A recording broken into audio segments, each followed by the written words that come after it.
Hello students, today we will see about the our next topic of fourth unit, that is Ringbom plot error. ठीक है, कौन सा जो हम लोग नेक्स्ट टॉपिक देखने वाले वो क्या है?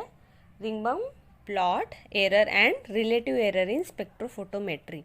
जो स्पेक्ट्रोफोटोमेट्री हम लोग यूज़ कर रहे हैं, जो हमने पढ़ी है, उसमें जो एरर्स आते हैं, ठीक है, उसमें जो एरर्स आते हैं वो रिंगबम प्लॉट एरर के नाम से भी जाने जाते हैं। तो पहले हम लोग देख लेते हैं कि ये क्या होता है। ठीक है, so see, when we take the actual readings in our spectrophotometers, जब हम लोग हमारा स्पेक्ट्रोफोटोमीटर यूज़ कर रहे हैं और जब हम लोग उसकी एक्चुअल रीडिंग्स ले रहे हैं, तो हम लोग क्या मेज़र कर रहे हैं? We are measuring the intensity of I0 and IT। ठीक है, हम लोग क्या मेज़र करते हैं वहाँ क्या होता है? स्पेक्ट्रोफोटोमेट्री की जो एक्चुअल रीडिंग्स हम लोग किसके बेसिस पे लेते हैं? I0 और IT के बेसिस पे लेते हैं।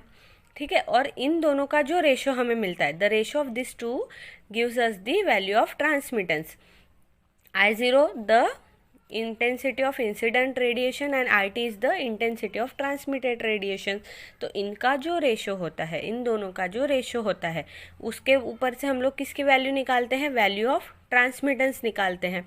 तो अगर हम लोग स्पेक्ट्रोफोटोमीटर्स की बात करेंगे और अगर हम लोग I0 IT के बेसिस पे अगर ट्रांसमिटेंस की वैल्यू की बात करेंगे, तो जब हम लोग ट्रांसमिटेंस वर्सेस कॉन्सेंट्रेशन का अगर कर्व निकालेंगे, ठीक है, transmittance versus concentration of absorbing material, मतलब जो हमारा सैंपल का कॉन्सेंट्रेशन है जो एब्जॉर्ब कर रहा है, उसका अगर हम लोग ग्राफ निकालते हैं तो वो ग्राफ आइडियली ऐसा आना चाहिए। कैसा आना चाहिए? आइडियली वो ग्राफ ऐसा आना चाहिए। ठीक है, कॉन्सेंट्रेशन इंक्रीज, ट्रांसमिटेंस यहाँ से ऐसे इंक्रीज हो रहा है, कॉन्सेंट्रेशन यहाँ से इंक्रीज हो रहा है। जैसे जैसे कॉन्सेंट्रेशन बढ़ेगा, ट्रांसमिटेंस क्या होते जाएगा? कम कम कम कम कम होते जाएगा। ठीक है, कॉन्सेंट्रेशन कम है, ट्रांसमिटेंस ज़्यादा है, जैसे जैसे कॉन्सेंट्रेशन बढ़ेगा ट्रांसमिटेंस क्या होना चाहिए? कम होना चाहिए। लेकिन क्या देखा गया, जब हम लोग पोटेशियम परमैंगनेट का स्टडी करते हैं with a series of solution बना के, जब हम लोग पोटेशियम परमैंगनेट की स्टडी करते हैं हमारे स्पेक्ट्रोफोटोमीटर में, तो वहाँ क्या देखा गया, जो टिपिकल कर्व हमें मिलता है वो कैसा मिलता है? कुछ इस टाइप का। ठीक है, टिपिकल कर्व जो मिलता है वो इस टाइप का। एक्चुअली मिलना कैसा चाहिए? हमें ऐसा मिलना चाहिए, लेकिन हमें कैसा कर्व मिलता है? इस टाइप का कर्व मिलता है। तो इस कर्व से ही, ये है हमारा परसेंट टी, मतलब परसेंट ट्रांसमिटेंस, और ये वेवलेंथ है।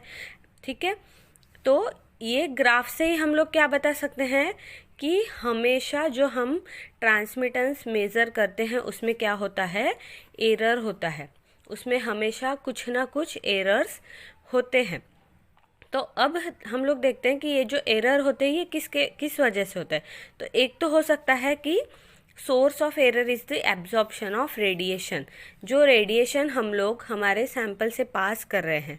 ठीक है, अगर उसके एब्जॉर्प्शन में कुछ प्रॉब्लम आई तो उसके वजह से भी हमारा जो है ग्राफ में एरर आ सकता है, मतलब हमारे रीडिंग्स में एरर आ सकते हैं इनडायरेक्टली।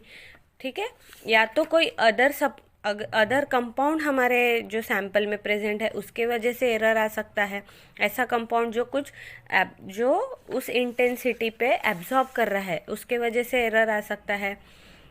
या तो faulty read out from detector, अगर डिटेक्टर में कुछ प्रॉब्लम है उसके वजह से एरर आ सकते हैं। या तो जो हमने वेवलेंथ वी आर यूजिंग, अगर वेवलेंथ इनकरेक्ट है, या तो जब वेवलेंथ हम लोग उस पर पास कर रहे हैं तो उसकी इंसिडेंट की इंटेंसिटी और ट्रांसमिटेंस की इंटेंसिटी में अगर कुछ चेंजेस आ गए तो उसके वजह से एरर आ सकते हैं। या तो अगर हमने जो सैंपल प्रिपेयर किया है उसमें अगर हमने जो सैंपल बराबर प्रिपेयर नहीं किया तो उसके वजह से भी एरर आ सकते हैं। मतलब जब हम लोग रीडिंग्स लेते हैं तो रीडिंग्स लेते वक्त बहुत से पॉइंट्स हम लोग कंसिडर कर सकते हैं, जिसके वजह से हमारा जो स्पेक्ट्रोफोटोमीटर्स का जो ग्राफ हम लोग प्लॉट करते हैं उसमें क्या आते हैं? एरर आते हैं। तो ये सभी जो एरर है ये किसके वजह से है? ट्रांसमिटेंस या एब्जॉर्बेंस के वजह से है। ठीक है, मतलब अगर ट्रांसमिटेंस या एब्जॉर्बेंस में कुछ एरर आ रहे हैं तो उसकी वजह से हमारा जो पूरा ग्राफ है वो क्या हो जाएगा? उसमें एरर आ रहा है। तो ये जो एरर जो ये बताया गया, जो ये एरर आ रहे हैं, ये फर्स्ट किसने बताया था? रिंगबम ने बताया था, in the form of graph between relative error and percent transmittance error. मतलब उन्होंने, रिंगबम ने क्या किया था, ये जो एरर है, ये जब उन्होंने परसेंट रिलेटिव एरर और परसेंट ट्रांसमिटेंस का जब ग्राफ बनाया तो उन्हें यहाँ एरर दिखा, और इसीलिए ये जो रिलेशनशिप है, ठीक है, ये जो प्लॉट है किसके? रिलेटिव एरर का और ट्रांसमिटेंस एरर का, इसी को क्या बोला जाता है? This is called as Ringbom plot error. इसी को हम लोग क्या बोलते हैं? Ringbom plot error.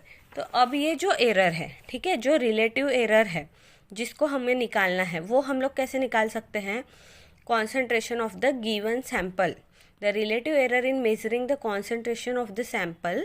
मतलब जो रिलेटिव एरर हमें निकालना है वो हम लोग कैसे निकाल सकते हैं? Delta C by C, that is nothing but relative error. Relative error को हम लोग कैसे लिख सकते हैं? Delta C by C. तो रिलेटिव एरर निकालने का फॉर्मूला क्या है? Error in measuring the concentration, ठीक है, जो हम लोग कॉन्सेंट्रेशन मेजर कर रहे हैं उसमें एरर जो आ रहा है वो divide by true value of the concentration. By this formula we can calculate the relative error, that is nothing but delta C by C. We can calculate delta C by C, ठीक है। अब जो error आ रहा है transmittance के वजह से, उसको कैसे हम लोग, उसको क्या बोलते हैं? हम लोग उसको फोटोमेट्रिक एरर बोलते हैं, और उसको हम लोग कैसे डिनोट कर सकते हैं? डेल्टा टी से, ठीक है, उसको हम लोग डिनोट कर सकते हैं डेल्टा टी से। तो जो रिंगबम ने बताया था वो क्या है? रिलेटिव एरर, मतलब परसेंट रिलेटिव एरर और परसेंट फोटोमेट्रिक एरर जो ट्रांसमिटेंस की वजह से आ रहा है, it is nothing but percent relative error bye percent transmittance error. Percent relative error हम लोग कैसे निकाल सकते हैं? डेल्टा सी बाय सी, और फोटोमेट्रिक एरर या ट्रांसमिटेंस एरर को हम लोग क्या लिखते हैं? Delta T. तो इस बेसिस पे जब ये हम लोग रिंगबम प्लॉट में निकालते हैं, किसके वर्सेस? परसेंट रिलेटिव एरर, मतलब कॉन्सेंट्रेशन में, और परसेंट ट्रांसमिटेंस, तो इस टाइप का हमें कुछ ग्राफ मिलता है, ठीक है। अब ये जो एक्सप्रेशन है कौन सा? डेल्टा सी बाय सी, वो क्या है? It is nothing but the relative error in concentration, जो कि कहाँ से आ रहा है? Which is resulting from an error in delta T, that is nothing but the measurement of transmittance, ठीक है, इसके वजह से आ रहा है। तो इस पे से जो हम लोग फैक्ट क्या बोल सकते हैं? देखो, इस पे से हम लोग कुछ फैक्ट निकाल सकते हैं, किसके बारे में? हमारा जो हम लोग स्पेक्ट्रोफोटोमीटर्स में स्टडी करते हैं उसका। तो क्या बोल सकते हैं? Relative error is very high at both very high and very low values of T. मतलब अगर ट्रांसमिटेंस की वैल्यू या तो बहुत कम है या बहुत ज़्यादा है, ट्रांसमिटेंस की वैल्यू बहुत कम है या बहुत ज़्यादा है, तो उस केस में रिलेटिव एरर कैसा रहेगा? It is high. वो कैसा रहेगा? हाई। अब the relative error is lowest over the 20 to 60% transmittance range. अब देखो 20 to 60% जो ट्रांसमिटेंस रेंज है उसमें रिलेटिव एरर आपके क्या आएंगे?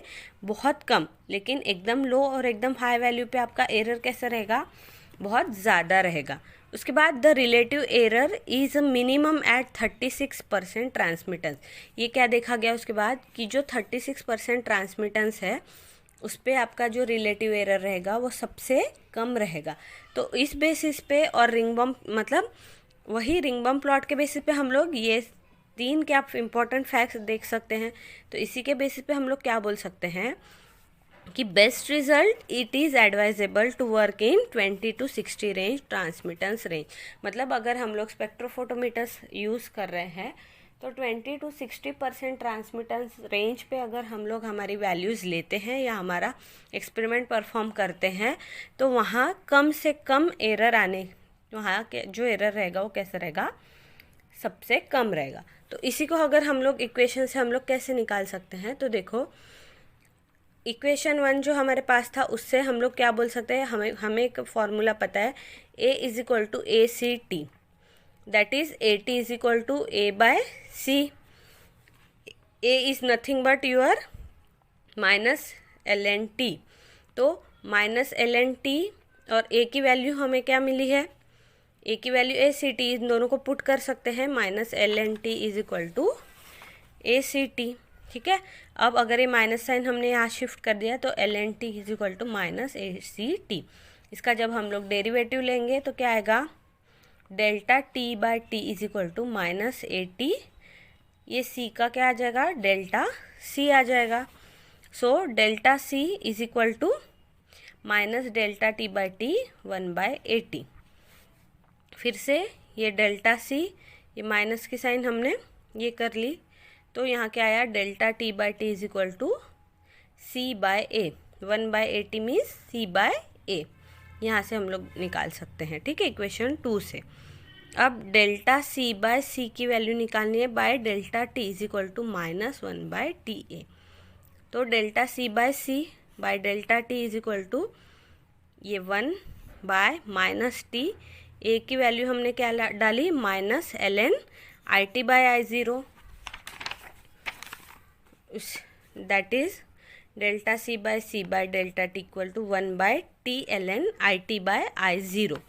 तो delta c by delta t is equal to standard value है 0.4343 बाय t लॉग में इसको कन्वर्ट कर लिया, t log IT by I0।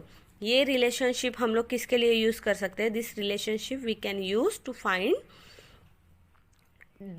जो परसेंट टी है, मतलब परसेंट ट्रांसमिटेंस और percent relative error in concentration, ये निकालने के लिए हम लोग ये वैल्यू यूज़ कर सकते हैं। That is nothing but Ringbom plot error निकालने के लिए अगर हमें वैल्यूज़ चाहिए तो हम लोग इस इक्वेशन में उसको पुट कर सकते हैं। ठीक है, तो ये पूरा था हमारा किसके बारे में, रिंगबम प्लॉट एरर।